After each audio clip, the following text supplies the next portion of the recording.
Yayuk. Assalamualaikum warahmatullahi wabarakatuh. Saya Mbak Yayuk, pemilik sekaligus host di channel ini yang akan membawakan kisah nyata untuk kalian semua. Tolong anggap cerita ini hanya sekedar hiburan dan pelajaran saja. Dan jika ada kesamaan nama, tempat dan kejadian, semua itu mungkin hanya kebetulan semata.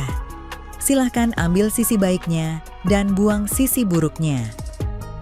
Oke, selamat menikmati vlog dan kumpulan cerita dan kisah nyata dari saluran Mbak Yayuk. Subscribe dulu biar sama-sama enak. Nah, sebelum mulai ceritanya, mari perkenalkan dengan tokoh utama dalam kisah ini, tapi semua nama akan disamarkan demi privasi. Aku adalah istri seorang pengusaha yang bisa dibilang cukup kaya. Anakku ada 2, kebetulan cowok semua, dan usianya pun sudah menginjak dewasa. Mereka memilih bersekolah di luar negeri, sedangkan suamiku adalah seorang pengusaha yang cukup sibuk dengan usahanya. Alhasil, tinggallah diriku dengan segala kesepian yang ada. Bila bangun pagi hari, aku selalu termenung. Karena suasana rumah yang cukup besar, sehingga aktivitas yang dikerjakan pembantu-pembantuku nyaris tak terdengar, apalagi di dalam kamarku yang cukup luas. Malam hari pun sama. Setelah pembantuku selesai beraktivitas, mereka segera pergi tidur dalam waktu yang bisa dibilang masih sore. Hanya acara televisi yang selalu menemaniku, itu pun sudah membuatku bosan. Karena semua acara sudah aku hafal dan semua menjadi tidak menarik lagi. Aku mencoba untuk mulai beraktivitas dengan tetangga, tapi menjadi percuma karena tetanggaku semua sibuk dengan urusan masing-masing. Karena stres di rumah, aku memutuskan untuk pergi ke tempat sahabatku yang bernama Lina di ibu kota. Hal itulah yang membuat aku berubah total dan drastis. "Hai Lin, udah tidur belum?" "Belum, lagi nonton TV. Ada apa? Kok tumben kamu maler-maler nelpon?" "Gua lagi stres banget nih. Sejak anak-anak pergi semuanya, di rumah sepi banget." "Mana Miswa nggak pulang-pulang? Boleh nggak gue nginep di rumahmu?" "Jelas boleh lah. Lu kayak ama siapa aja. Kita kan udah kayak saudara." "Iya, tapi gua kan takut ngeganggu Elo dan suami lu." Lina anaknya 2, 1 cowok, 1 lagi cewek. Yang cowok kuliah di luar negeri, sedangkan yang cewek udah nikah, terus ikut suaminya keluar dari Indo juga. It's okay kok, Billy lagi pergi ke jauh juga, mungkin 2 atau 3 minggu lagi baru pulang. "Ya udah kalau gitu, besok jemput gue di airport ya, gue naik pesawat paling pagi." "Oke, ntar pagi gue suruh sopir gue standby di bandara." Itulah pembicaraan singkat dengan sahabatku malam sebelum keberangkatanku. Singkat cerita, ketika mobil berhenti tepat di depan pintu rumahnya, kulihat Lina bergegas menghampiriku, lalu kami berpelukan. Wah, makin cantik dan mempesona aja nih," kata Lina sambil menatapku dari atas sampai ke bawah. "Ah, biasa aja. Lu sendiri juga oke. Lu spa di mana, Lin? Gua pengen dipijit nih biar rileks." "Ah, bisa aja deh. Gue cuma luluran aja di rumah. Kalau cuma pijit sih, Haris juga bisa." Yang ngelulur dan mijitin aku kan si Haris, doi jago iho. Dijamin ketagihan deh. "Haris? Siapa Haris?" "Sopir pribadi gue, yang tadi ngejemput lo. Sekarang lo ke kamar, ntar gue suruh si Haris ke kamar lo. Tapi Lin, gue kan malu masak yang mijit cowok, masih muda lagi." "Udah lo tenang aja. Ntar gue temenin deh biar lu gak risih dan grogi." Sesampainya di kamar, aku pun berbaring sejenak mengimajinasikan Haris yang akan memijitku. Orangnya masih muda, kira-kira umur 25 tahun, tinggi sekitar 177 cm, berat sekitar 70 kg, berkulit sawo matang, tapi bersih sehingga memberi kesan macho.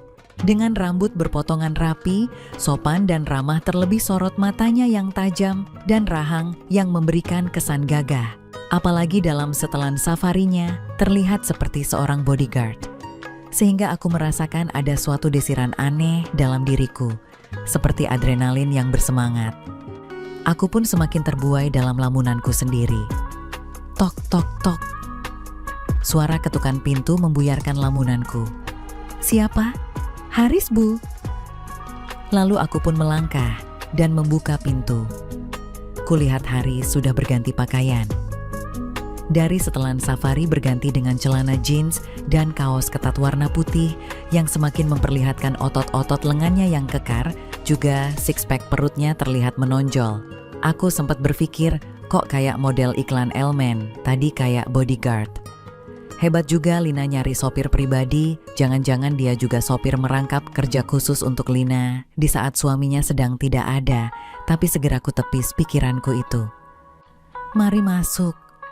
Loh, Bu Lina mana? Tadi sedang terima telepon, saya disuruh duluan, jawab Haris dengan sopan. Ya udah, kamu tunggu sebentar, saya ganti dulu. Iya Bu, permisi, jawabnya seraya menuju ke dalam kamar. Lalu aku pun berjalan ke kamar mandi. Setelah pintuku tutup, kubuka apa yang sekiranya akan mengganggu proses pijatnya. Kupandangi diriku dari kaca besar yang terletak di atas wastafel. Kuputar ke kiri dan ke kanan, benar juga apa yang dikatakan sahabatku tadi. Walaupun sudah beranak dua masih terlihat seperti artis iklan. Di usia yang hampir memasuki kepala 4, dengan tinggi 169 cm dan berat 53 kg, aku masih tidak kalah dengan anak-anak remaja sekarang. Maklumlah, aku sering spa untuk mengurangi stres yang ku alami. Tak heran jika kulitku pun putih bersih. Lalu ku perhatikan wajahku, meski ada sedikit keriput samar di daerah mata, tapi menurutku wajahku masih cukup cantik. Karena dikala aku pergi shopping atau sekedar jalan-jalan di mall, banyak lelaki termasuk remaja melirik ke arahku. Bahkan ada di antara mereka bersuit ke arahku. Kalibatkan handuk di sekelilingku, lalu kurapikan rambutku, aku pun berjalan keluar dari kamar mandi. Ketika kututup pintu kamar mandi dari luar, Haris bangkit berdiri dan menatapku. Kulihat dia terpana melihatku. Kenapa Haris? Enggak Bu. Ibu terlihat cantik sekali, mirip cerita bidadari yang di film-film. Ah, kamu bisa aja Riz, pintar ngerayu juga kamu rupanya. Udah berapa pacar yang kena sama rayuan kamu Riz? Ucapku seraya duduk di pinggiran spring bed. Enggak ada Bu, saya enggak punya pacar. Dulu waktu SMA pernah punya pacar, tapi pas lulus pacarku itu langsung dinikahkan oleh bapaknya. Bapaknya enggak mau anaknya pacaran sama orang miskin kayak saya ini. Ibu mau dipijit sekarang? Tanya Haris cepat. Boleh deh, kataku sambil berbaring. Haris pun melangkah ke kasur sambil membuka tutup body lotion.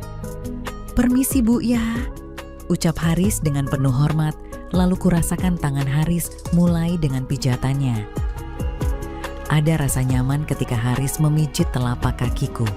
Setelah beberapa menit, pijitan mulai naik. Benar juga yang dibilang Lina, nyaman juga pijitannya. Tapi kok Lina nggak nongol-nongol? Sahabatku itu kadang kalau nelpon bisa berjam-jam lamanya. Paling cepat 1 sampai 2 jam. Ah terserahlah, aku udah gak peduli karena sudah mulai terhanyut saat itu, sehingga tanpa sadar aku pun terlelap. Entah sudah berapa lama aku terlelap, tiba-tiba aku merasa ada yang memanggilku. Bu Vina. Ya, ada apa? Jawabku dalam keadaan setengah sadar. Maaf, saya buka ini ya Bu. Bagian kakinya udah selesai soalnya, sekarang mau mijit punggungnya. Ya silahkan, jawabku spontan. Ketika tangan Haris menyentuh bahu dan pundakku, kesadaranku mulai pulih. Aku teringat keadaan saat ini, di mana Lina masih belum selesai menerima telepon, sedangkan aku hanya berdua dengan Haris, sedangkan aku hanya bagian depan yang tertutup karena aku tengkurap. Berbagai perasaan terbersit dalam hatiku, karena ini adalah pengalaman pertamaku dengan lelaki selain suamiku. Biasanya aku selalu dipijit oleh wanita. Hal inilah yang membuatku menolak saat sahabatku menyarankan Haris untuk memijitku. Dengan pemijat semaco Haris dan juga setelah sekian lama aku tidak kerja kreatif dengan suamiku, tentu hal ini membuat hatiku berdebar-debar. Antara malu dan ingin yang mulai menghinggapiku. Hilang sudah rasa nyaman, berganti dengan perasaan aneh yang perlahan muncul seiring dengan pijatan Haris. Sehingga saat perasaan aneh itu sudah menguasai diriku, tanpa sadar aku mulai bersuara yang romantis. Haris secara konsisten mengurut dari bawah ke atas, lalu tangannya beralih menuju pundak. Ketika tangannya menyentuh leherku, aku langsung terbawa suasana romantisnya. Sehingga aku semakin sering bersuara dan tanpa sadar aku berbalik.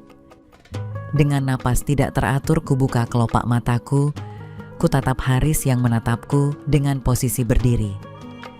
Kulihat peluhnya bercucuran, sehingga kaosnya basah oleh keringat.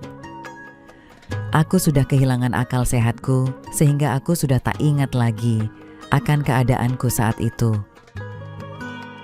Haris pun seolah mengerti akan keadaanku, lalu diambilnya handuk yang ada. Dilapnya keringat di wajah, lalu ketika dia mengupas kaosnya, langsung aku ambil handuk di tangannya. Kuseka keringatnya, sehingga aku semakin tahu bahwasanya suamiku sangat berbeda dengannya. Dengan cepat Haris tanggap dengan situasi di kala itu, aku pun bisa segera merasakan sesuatu yang berbeda dari yang pernah aku rasakan bersama suamiku. Tampaknya Haris sudah mengetahui kelemahanku dan akibatnya semakin kurasakan badai yang semakin semangat di dalam diriku. Kami saling berpandangan beberapa saat, aku serasa kembali menemukan sesuatu yang kini mengisi relung-relung hatiku yang sepi dan sunyi. Masuk saja, Haris. Tapi pelan-pelan dulu ya, aku masih agak lemas nih, kataku dengan lirih di telinganya. Baik, Bu. Jangan panggil ibu terus gak enak didengarnya. Maukah kamu memanggilku sayang? Baiklah sayang, aku masuk ya hehe, ucapku pelan. Ada rasa berdebar di hatiku, inilah yang ku cari-cari. Setelah berjalan dengan sangat nyaman dan romantis saat-saat itu, tiba-tiba pintu kamar terbuka, Lina pun masuk sambil ketawa-ketawa. Wah, enak kok gak ngajak-ngajak. Gimana? Bener kan yang gue bilang? Haris tuh jago banget. Gue aja udah gak tahu berapa kali gue diajakin kerja keras kreatif sama dia. Lealin, kamu dapat dari mana sih? Rahasia dong, ya gak say? Jawabnya sembari menyium Haris. Dan tanpa banyak tanya lagi, Lina langsung nimbrung aja. Hal ini membuatku semakin terbawa suasana. Sungguh sesuatu luar biasa timbul dalam diriku. Inilah pengalaman pertamaku yang sangat luar biasa, sehingga dengan cepat datanglah gelombang akhirku itu. Lina dan Haris seperti mengetahui akan keadaanku. Aku pun dipeluk oleh sahabatku yang bernama Lina itu. Dalam hitungan detik, aku pun terkulai dalam pelukan Lina. Lina memandangku sambil membelai rambutku. Aku merasa bahagia sekali, seperti menemukan kembali cinta yang telah lama hilang. Selanjutnya Lina menggantikan posisiku untuk Haris, dan akhirnya Lina dan Haris sama-sama mencapainya juga. Akhirnya kami bertiga tidur bareng.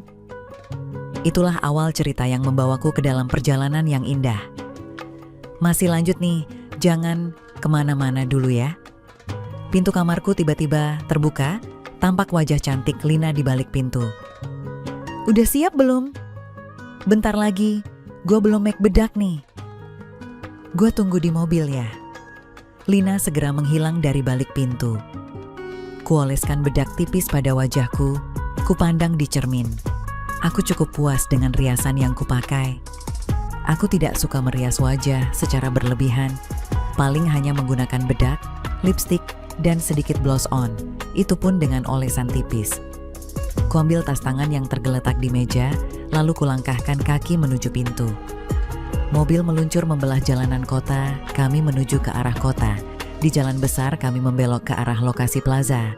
Setelah Haris memarkirkan mobil, kami pun berjalan-jalan di daerah sekitar situ. Ada banyak tempat jadi ketangkasan di daerah ini. Pada waktu itu belum ada larangan seperti sekarang ini. Tempat demi tempat kami masuki, rupanya Haris hobi bermain di ketangkasan. Lina pun sepertinya sudah tak asing dengan tempat-tempat seperti ini karena kulihat beberapa orang menyapanya dengan sopan. Haris memutuskan akan bermain di salah satu tempat. Dia berbicara kepada Lina, lalu Lina memberikan sejumlah uang dan kartu ATM kepadanya.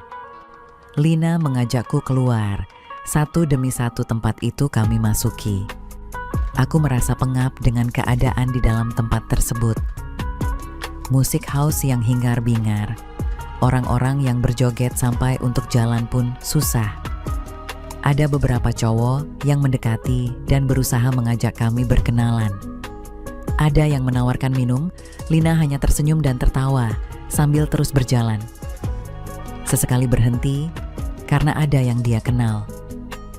Aku heran dan takjub kepada sahabatku ini. Kok bisa ya dia seperti ini? Tapi aku tidak mengetahui sama sekali. Apakah aku yang naif dan terlalu mudah dibohongi? Atau dia yang hebat dalam bersandiwara? Kalau dia berprofesi sebagai aktris, aku rasa udah banyak dia sabet piala-piala penghargaan. Terdengar HP Lina berdering. Dia masuk ke dalam toilet supaya dia dapat menjawab panggilan itu. Sekeluarnya Lina dari dalam toilet, dia mengajakku keluar.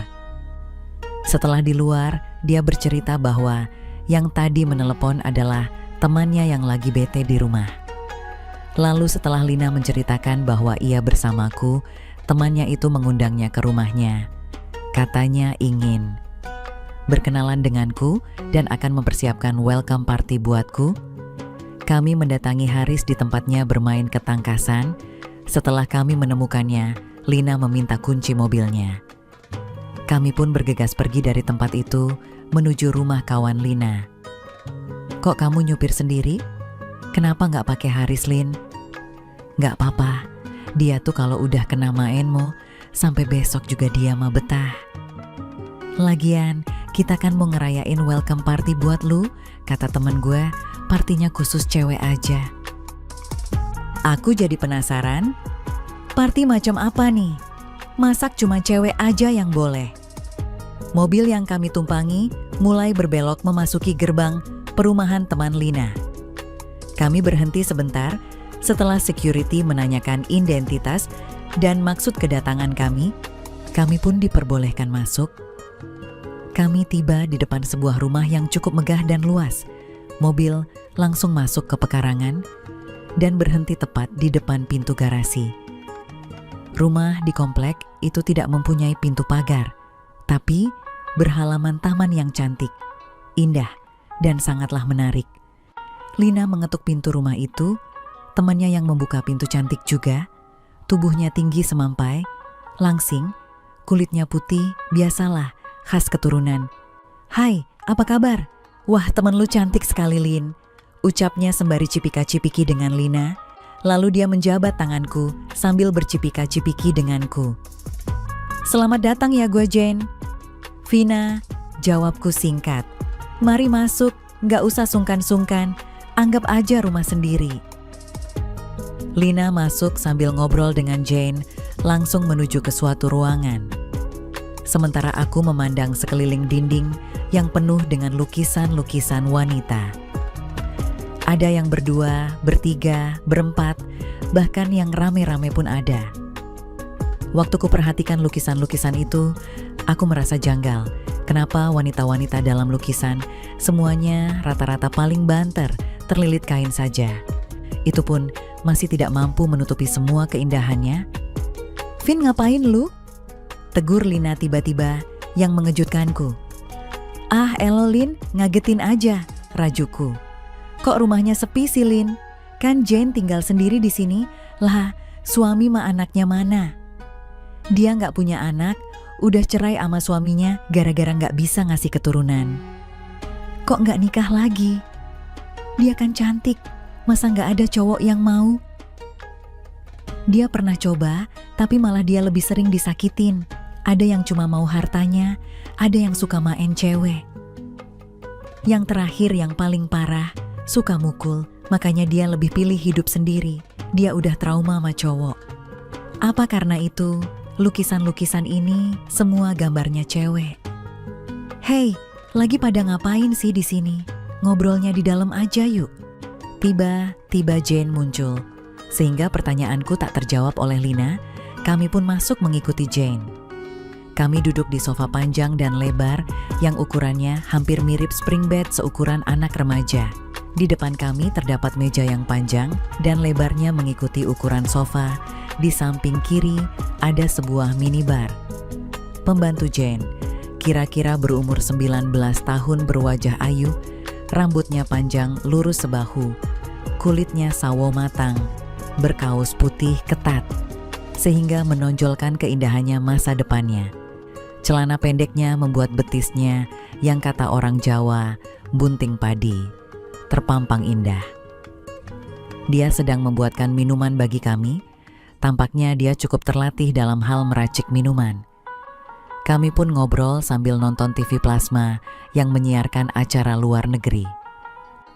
Pembantu Jane berjalan ke arah kami sambil membawa snack, sebuah pitcher berukuran besar, dan 4 gelas kristal. Rupanya Yanti ikut nimbrung bersama kami. Setelah semua minuman sudah dituang, Jane mengajak kami melakukan toast. Kami pun meneguk minuman kami masing-masing. Bau minuman itu tercium ketika gelas itu menyentuh bibirku. Tapi rasanya manis, sedikit agak keras ketika mengalir di tenggorokan, langsung berasa hangat ketika sampai di perut. Dituangnya kembali minuman ke dalam gelasku. Sekarang gantian Lina yang mengajak toast. Kami pun terlibat dalam perbincangan seru.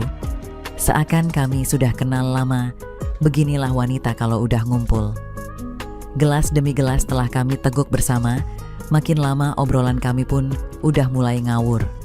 Kepalaku sudah mulai pening. Aku pun bersandar pada sandaran sofa. Acara TV yang dari tadi tidak kami tonton sudah berubah.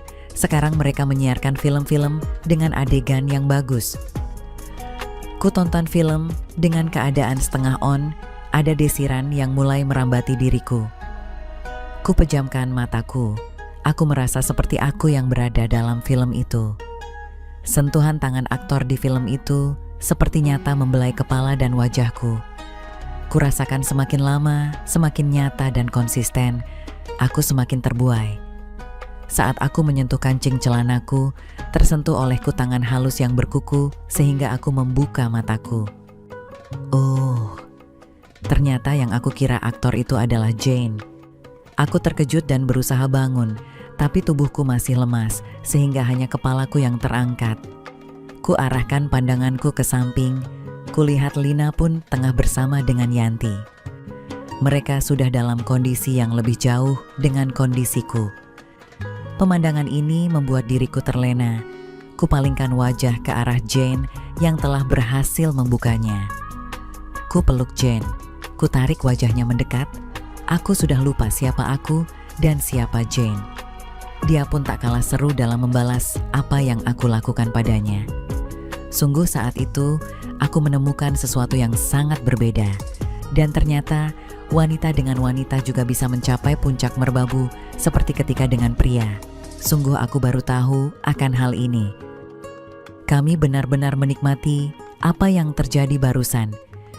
Hingga pada akhirnya, kami semua terlelap. Setelah terlelap cukup lama, akhirnya aku dengan Lina pun pamit pulang. Sungguh aku tak menyangka kunjunganku ke rumah Lina ini memberikan pengalaman yang tak akan terlupakan. Dan yang lebih mengejutkan aku, Lina bukannya mengajak aku pulang, tetapi malah mencari tempat hiburan lagi. Lagi-lagi, Lina memberikan padaku kejutan yang sangat luar biasa. Aku diperkenalkan dengan bule. Tentunya tidak hanya sekedar berkenalan, tentu saja pada akhirnya ia berlanjut ke pembaringan. Aku sungguh tak menyangka temanku Lina ini ternyata sangat pengalaman dalam hal mencari kesenangan. Dan aku ikut terbawa ke dalamnya. Ini semua karena akibat dari suami yang kurang dalam memanjakanku. Dia lebih sibuk dengan dunianya di luar daripada menemani istri di rumah. Maafkan istrimu ini ya Pak, kalau harus ikut di dalam acara yang sangat menyenangkan ini. Pesan moral, kita sebagai suami harus benar-benar sayang istri baik dalam segi nafkah, lahir terutama batin, ya. Tamat. Oke teman-teman, segitu dulu kisah ini. Semoga teman semua bisa terhibur ya. Mohon maaf sebelumnya. Di sini tidak ada maksud untuk merusak moral. Tapi kita sebagai insan manusia yang penuh dosa, hanya ingin berbagi pengalaman saja, yang tentunya kami tidak menyarankan hal ini untuk ditiru ya. Terima kasih karena sudah mau mendengarkan kisah nyata ini.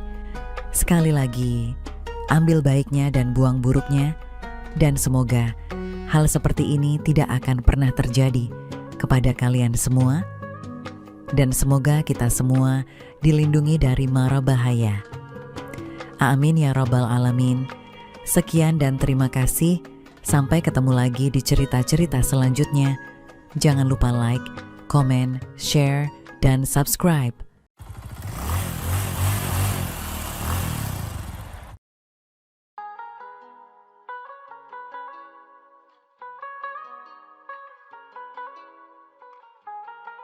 Jam menunjukkan pukul 9.30 malam itu.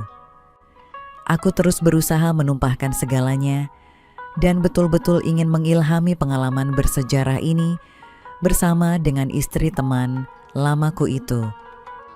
Namun sayangnya, karena keasikan dan keseriusan kami dalam kerja kreatif malam itu, sehingga baru sekitar 3 menit berjalan sudah selesai. Halo, selamat datang di channel Mbak Yayuk. Assalamualaikum warahmatullahi wabarakatuh. Saya Mbak Yayuk, pemilik sekaligus host di channel ini yang akan membawakan kisah nyata untuk kalian semua. Tolong anggap cerita ini hanya sekedar hiburan dan pelajaran saja. Dan jika ada kesamaan nama, tempat, dan kejadian, semua itu mungkin hanya kebetulan semata. Silahkan ambil sisi baiknya dan buang sisi buruknya. Oke, selamat menikmati vlog dan kumpulan cerita dan kisah nyata dari saluran Mbak Yayuk. Subscribe dulu biar sama-sama enak. Nah, sebelum mulai ceritanya, mari perkenalkan dengan tokoh utama dalam kisah ini, tapi semua nama akan disamarkan demi privasi. Aku datang dan menunggu teman lamaku di rumahnya sudah sejak tadi. Jam dinding sudah menunjukkan pukul 8, namun Adam belum juga datang. Dalam hati kecilku, aku berpikir, jangan-jangan Adam mau bermalam di kampungnya. Aku tidak mungkin bermalam berdua dengan istrinya di rumah ini. Saya lalu teriak minta pamit saja pada istrinya dengan alasan besok saja aku ketemunya sama Adam. Tapi istri Adam berteriak melarangku dan berkata, "Tunggu dulu Pak, nasi yang saya masak buat Bapak sudah matang. Kita makan bersama saja dulu, siapa tahu setelah kita makan Adam datang. Kan belum juga larut malam ini, apalagi kita baru saja ketemu." Katanya penuh harap agar aku tetap menunggu dan mau makan malam bersama di rumahnya. Tak lama kemudian, ia pun keluar memanggilku masuk ke ruang dapur untuk menikmati hidangan malamnya. Sambil makan, kami pun terlibat pembicaraan yang santai dan penuh canda. Sehingga tanpa terasa, saya sempat menghabiskan 2 piring nasi tanpa saya ingat lagi kalau tadi saya bilang sudah kenyang dan baru saja makan di rumah. Malu sendiri rasanya aku pada istri temanku itu. Bapak ini nampaknya masih muda, mungkin tidak tepat jika aku panggil Bapak kan? Sebaiknya aku panggil Kak, Abang, atau Mas saja, ucapnya secara tiba-tiba. Ketika aku meneguk air minum, sehingga aku tidak sempat menghabiskan 1 gelas air minum, itu karena terasa kenyang sekali. Apalagi saya mulai tersanjung oleh seorang wanita muda yang baru saja kulihat penampilannya yang putih bersih. Tidak, saya tidak boleh berpikir ke sana. Apalagi wanita ini adalah istri teman lamaku, bahkan rasanya aku belum pernah berpikir macam-macam terhadap wanita lain sebelum ini. Aku kendalikan dengan cepat pikiranku yang mulai miring. Siapa tahu ada setan yang memanfaatkannya, pikirku. bolehlah. Apa saja panggilannya terhadapku, saya terima semua, asalkan tidak mengejekku. Hitung-hitung sebagai panggilan dari adik sendiri, jawabku memberikan kebebasan. Terima kasih Kak atau Mas, atas kesediaan dan keterbukaannya, balasnya. Setelah selesai makan, aku lalu berjalan keluar sambil memandangi sudut-sudut ruangannya. Dan aku sempat mengalihkan perhatianku ke dalam kamar tidurnya yang tampak luas dan nyaman tampaknya. Jantungku tiba-tiba berdebar ketika aku melihat sebuah celana tergeletak di sudut tempat tidur itu. Sehingga aku sejenak mengimajinasikan kalau wanita yang baru saja saya temani bicara dan makan bersama itu kemungkinan besar tidak pakai aksesoris. Apalagi yang saya lihat tadi memang sepertinya tidak terpasang aksesoris. Namun pikiran itu saya coba buang jauh-jauh biar tidak mengganggu konsentrasiku. Setelah aku duduk kembali di kursi tamu semula, tiba-tiba aku mendengar suara TV dari dalam. Apalagi acaranya kedengaran sekali kalau itu film kegemaranku. Aku tidak berani masuk untuk ikut nonton di kamar itu tanpa dipanggil olehnya. Meskipun aku ingin sekali nonton film itu, bersamaan dengan puncak keinginanku, tiba-tiba, "Kak, suka nggak nonton film ini?" Teriaknya dari dalam kamar tidurnya. "Wah, itu film kesukaanku, tapi sayangnya TV-nya dalam kamar," jawabku dengan cepat dan suara agak lantang. "Masuk saja sini Kak, tidak apa-apa kok. Lagi pula kita ini kan sudah seperti saudara dan sudah saling terbuka," katanya penuh harap. Lalu saya bangkit dan masuk ke dalam kamarnya. Aku pun dipersilahkan duduk di pinggir tempat tidur berdampingan dengannya. Aku agak malu dan takut rasanya, tapi juga mau sekali nonton film itu. Awalnya kami biasa-biasa saja, hening dan serius nontonnya. Tapi baru sekitar setengah jam acara itu berjalan, tiba-tiba ia menawarkan untuk nonton film dari VCD yang katanya lebih bagus dan lebih seru daripada film yang saat itu. Sehingga aku tidak menolaknya dan ingin juga menyaksikannya. Aku cemas dan khawatir kalau VCD yang ditawarkan itu bukan kesukaanku atau bukan yang kuharapkan. Setelah ia masukkan kasetnya, ia pun mundur dan kembali duduk tidak jauh dari tempat dudukku. Bahkan terkesan sedikit lebih rapat daripada sebelumnya. Gambar pun muncul dan terjadi perbincangan yang serius antara seorang pria dan seorang wanita barat. Sehingga aku tidak tahu maksud pembicaraan dalam film itu. Baru saja aku bermaksud meminta mengganti filmnya, tiba-tiba kedua insan dalam layar itu berganti adegannya. Sampai akhirnya saya menatapnya dengan tajam, jantungku berdebar-debar jadinya, sekujur tubuhku gemetar dan berkeringat. Lalu sedikit demi sedikit, aku menoleh ke arah wanita di sampingku, yakni istri teman lamaku. Secara bersamaan, ia pun sempat menoleh ke arahku sambil tersenyum, lalu mengalihkan pandangannya ke layar lagi. Tentu aku tidak mampu lagi membendungnya sebagai pria normal, namun aku tetap takut dan malu mengutarakan isi hatiku. "Mas, suka nggak filmnya? Kalau nggak suka, biar ku matikan saja," tanyanya seolah memancingku ketika aku asik menontonnya. "Iya, bolehlah, suka juga kalau adik memang sering nonton film ini ya," jawabku sedikit malu, tapi mau dan suka sekali. Saya dari dulu sejak awal perkawinan kami memang selalu putar film seperti itu, karena kami sama-sama menyukainya. Lagi pula bisa menambah dorongan untuk kami dikala sulit memunculkannya, bahkan dapat menambah pengalaman baru. Sungguh kami ketinggalan, saya kurang pengalaman dalam hal itu, bahkan baru kali ini saya betul-betul bisa menyaksikan dengan tenang dan jelas film seperti itu. Apalagi istriku tidak suka nonton film seperti itu, aku terus terang. "Tapi kakak suka menontonnya dan suka game kreatif seperti itu kan?" tanyanya lagi. "Suka sekali dan kelihatannya enak sekali ya," kataku secara tegas. Jika istri kakak tidak suka dan tidak mau melakukan seperti itu, bagaimana kalau aku tawarkan kerjasama untuk mempraktekkan hal seperti itu?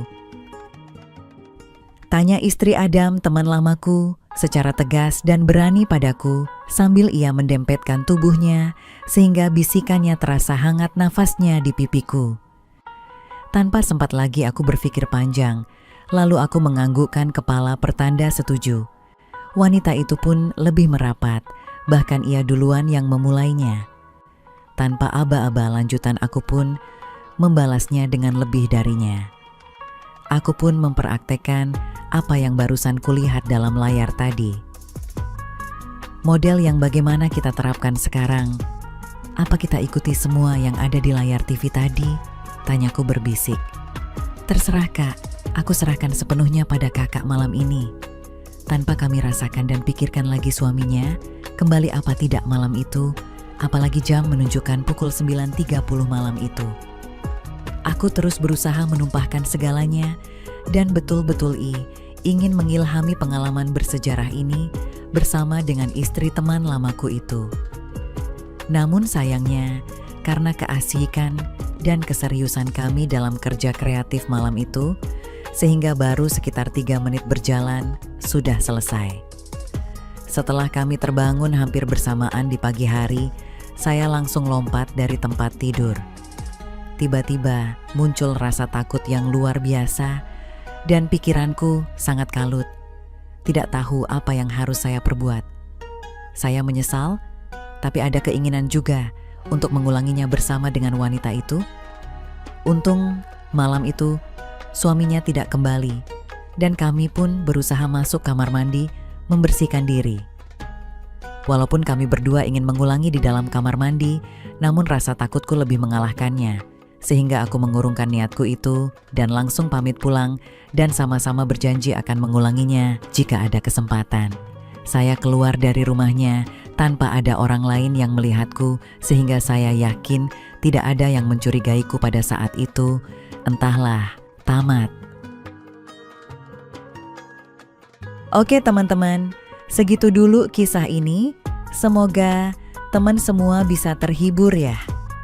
Mohon maaf sebelumnya, di sini tidak ada maksud untuk merusak moral. Tapi kita sebagai insan manusia yang penuh dosa, hanya ingin berbagi pengalaman saja, yang tentunya kami tidak menyarankan hal ini untuk ditiru ya. Terima kasih karena sudah mau mendengarkan kisah nyata ini. Sekali lagi, ambil baiknya dan buang buruknya, dan semoga hal seperti ini tidak akan pernah terjadi kepada kalian semua, dan semoga kita semua dilindungi dari mara bahaya. Amin ya rabbal alamin. Sekian dan terima kasih. Sampai ketemu lagi di cerita-cerita selanjutnya. Jangan lupa like, komen, share, dan subscribe. Surya tak menyangka kamar kos mungil itu akan mengubah hidupnya. Awalnya hanya menumpang. Namun perhatian dan pesona sang pemilik kos jando cantik berusia 35 tahun bisa menggetarkan hatinya. Hingga tawaran mengejutkan itu datang dan membuat Surya tak bisa tidur. Sebenarnya seperti apa sih tawaran yang diucapkan oleh Bu Rani? Jangan lupa like, subscribe, dan tinggalkan komentarmu di bawah. Komentar kamu bisa jadi penyemangat buat cerita-cerita selanjutnya. Yuk kita mulai saja ceritanya. Surya baru 2 bulan merantau ke Jakarta. Usianya 24 tahun, baru lulus kuliah dengan semangat penuh mencoba peruntungan kerja di ibu kota. Ia menyewa kamar kecil di sebuah rumah kos sederhana di Belangan Rawamangun. Kos itu milik seorang janda berusia 35 tahun, Bu Rani namanya. Wanita yang tidak hanya dikenal ramah oleh para penghuni, tapi juga mempesona dengan keanggunan yang tak dibuat-buat. Bu Rani punya aura yang menenangkan. Wajahnya bersih, senyumnya selalu terjaga, dan tubuhnya terawat. Para penghuni lain sering berbisik menyebut-nyebut pesonanya dengan nada bercanda. Kalau Bu Rani ngajak nikah, siapa sih yang nolak? Tapi Surya tak pernah ikut-ikutan. Ia menghormatinya sebagai pemilik kos dan diam-diam memang sedikit kagum. Masuk bulan ketiga, keadaan Surya mulai goyah. Proyek freelance-nya tak kunjung dibayar. Sore itu ia duduk lemas di anak tangga depan kamarnya. Di tangannya amplop kosong yang seharusnya berisi uang sewa. Angin sore berembus membawa kekhawatiran yang diam-diam menyesakkan dadanya. Tiba-tiba langkah Bu Rani terdengar dari arah dapur. Ia datang dengan nampan kecil berisi 2 gelas es teh. "Aus nggak? Lagi panas ya sore ini?" ujarnya sambil menyodorkan 1 gelas pada Surya. Surya menerimanya dengan senyum tipis. "Makasih Bu." Mereka duduk berdampingan di tangga, hening sejenak. Lalu Bu Rani menoleh. Suaranya lembut tapi jelas. "Kamu belum transfer uang kos ya Surya?" Nada bicaranya tidak kasar, tapi Surya tetap merasa perih. Ia menunduk, jarinya menggulung tutup plastik gelas. "Maaf Bu, saya lagi serut banget nih. Proyek belum cair dan belum ada kerja tetap juga. Saya janji gak akan lari Bu, begitu ada saya langsung bayar." Bu Rani diam sebentar lalu tersenyum. "Tenang, saya gak galak kok. Saya ngerti masa-masa sulit. Saya juga pernah ngerasain." Ia memutar gelasnya perlahan lalu menoleh lagi.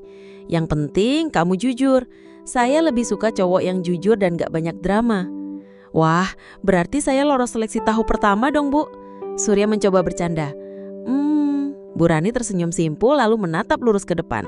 "Kita lihat aja di tahap berikutnya Mas Surya." Sore itu langit mulai kemerahan. Angin pelan menyingkap helai rambut Bu Rani yang terurai di bahu. Surya duduk diam sesekali mencuri pandang. Hatinya mulai merasa aneh. Campuran syukur, gugup, dan rasa nyaman yang datang terlalu cepat. Entah karena es teh yang manis atau karena senyum wanita di sampingnya, tapi sore itu tak terasa pahit meski dompetnya nyaris kosong. Beberapa hari kemudian, Surya terlihat sibuk memperbaiki atap kamar kos yang bocor. Matahari sore mulai turun, keringat membasahi dahinya. Ia naik turun tangga dengan tangan penuh debu dan noda cat. Dari bawah, Bu Rani memperhatikan gerak-geriknya sambil memegang handuk kecil. Saat Surya menuruni tangga terakhir, Bu Rani menyodorkan handuk sambil tersenyum kecil. "Hah, kamu ini udah kayak tukang beneran, rajin banget. Ibu-ibu mana coba yang gak pengen punya suami kayak kamu?" Surya tergelak pelan sambil menyeka wajahnya. "Wah, kalau jadi suami, semoga istrinya sabar ya, soalnya saya cuma bisa benerin genteng." Bu Rani tertawa ringan. "Dasar mulai pinter mumbalnya sekarang ya. Belajar dari ibu, tiap hari ngobrol sama wanita dewasa, jadi banyak ilmunya." Sahut Surya setengah bercanda, tapi matanya menatap tulus. Bu Rani mengalihkan pandangan, tapi senyumnya masih tertinggal. Ada gulat kehangatan di sana yang tak biasa. Malam harinya, Surya duduk di teras ditemani angin dan suara jangkrik. Ia sedang menggulir layar ponselnya saat Bu Rani datang dengan semangkuk bakso hangat. "Kamu pasti belum makan kan? Nih, ibu masakin. Yuk dimakan mumpung masih hangat." Surya langsung semangat. "Wah, seriusan bikin sendiri?" "Iyalah, masa ibu mau kasih yang instan buat kamu?